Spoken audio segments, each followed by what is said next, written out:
Corona virus की महामारी से देश की अर्थव्यवस्था को बूस्टअप करने के लिए सरकार ने 20 लाख करोड़ रुपए का पैकेज जारी किया है।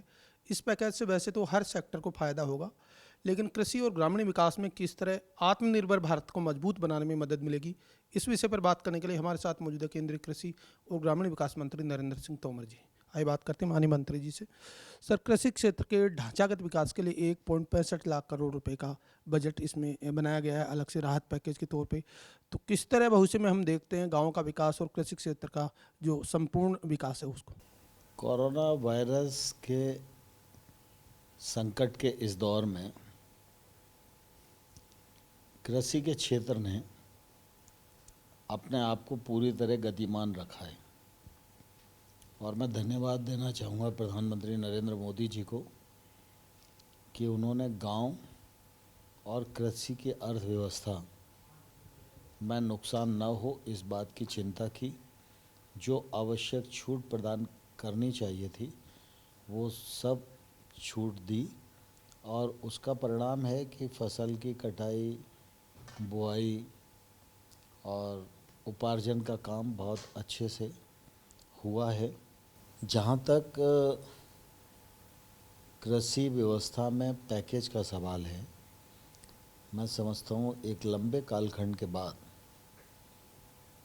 मोदी जी के नेतृत्व ने सरकार ने कृषि के क्षेत्र में जो बीच में गैप्स थे उनको भरने के लिए कृषक को और कृषि को आवश्यक सुविधाएं मुहैया कराने के लिए, कृषक को उसके उत्पादन का उचित मूल्य मिले, इसमें जो बंदिशें हैं उनको हटाने के लिए जो कदम उठाए हैं वो स्वागत योग्य हैं, सराहनीय हैं।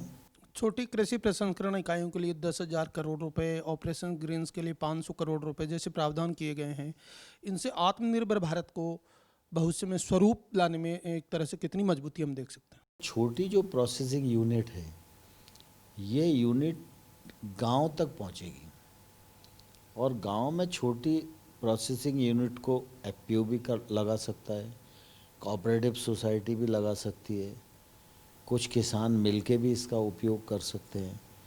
तो ये जो इंडस्ट्री के लिए 10,000 करोड़ रुपया रखा है, इससे इंडस्ट्री बढ़ेगी और किसान का जो उत्पादन है वो वहाँ प्रोसेसिंग होगा, पैकेजिंग होगा, लेबलिंग होगा। इससे किसान को अपने उत्पादन का उचित मूल्य मिलेगा।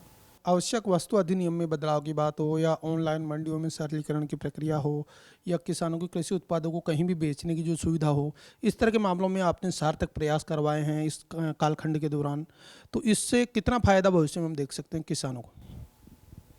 मैं समझता हूँ कि आज़ादी के बाद ऐसा विचार सामान्य तौर पर किसी सरकार के मन में भी नहीं आया, लेकिन मोदी जी ने ये साहस किया और मुझे पूरा विश्वास है कि ये जो कृषि के लिए विपणन का रिफॉर्म है ये बहुत ही कारगर साबित होगा और कृषि के क्षेत्र को एकदम खोल देगा। मनरेगा की अगर बात करें तो सर, जो पहले मनरेगा का बजट था उसमें 400 करोड़ रुपए, 40,000 करोड़ रुपए अतिरिक्त अभी जोड़ दिए गए हैं जो 61,000 करोड़ थे। तकरीबन 60% इसको बढ़ा दिया गया है। तो उससे बहुत सारे ऐसे लेबर है जो माइग्रेट करके अपने अपने गाँव में जा रहे हैं, उनको कितना फ़ायदा होगा इस दौर में? मनरेगा में अब 40,000 करोड़ रुपए का अतिरिक्त आवंटन जो प्रधानमंत्री जी ने दिया है उसको जोड़ लें तो मनरेगा का अब बजट 1,01 करोड़ का हो गया है।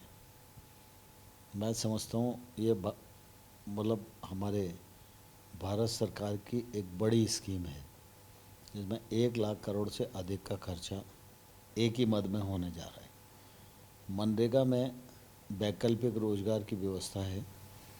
जो लोग बाहर से गांव आ रहे हैं अगर वो रोजगार मांगेंगे तो हम उनको रोजगार देने के लिए प्रतिबद्ध हैं। तो केंद्रीय कृषि एवं ग्रामीण विकास मंत्री नरेंद्र सिंह तोमर, जिनका मानना है कि कोरोना के इस संकट काल में केंद्र सरकार ने देश के गांव, गरीब और किसानों को आर्थिक रूप से मदद देकर न केवल उन्हें वित्तीय रूप से सहारा देने का काम किया है, बल्कि नई नई नीतियां और योजनाएं बनाकर उन्हें भविष्य के कोरोना के संकट काल को देखते हुए महत्वपूर्ण सूत्रधार बनाकर आर्थिक उदयमान का प्रतीक बनाने का काम भी किया है। मेरे सहयोगी कैमरामैन SP दुबे के साथ मैं OP Yadav, DD news, Delhi.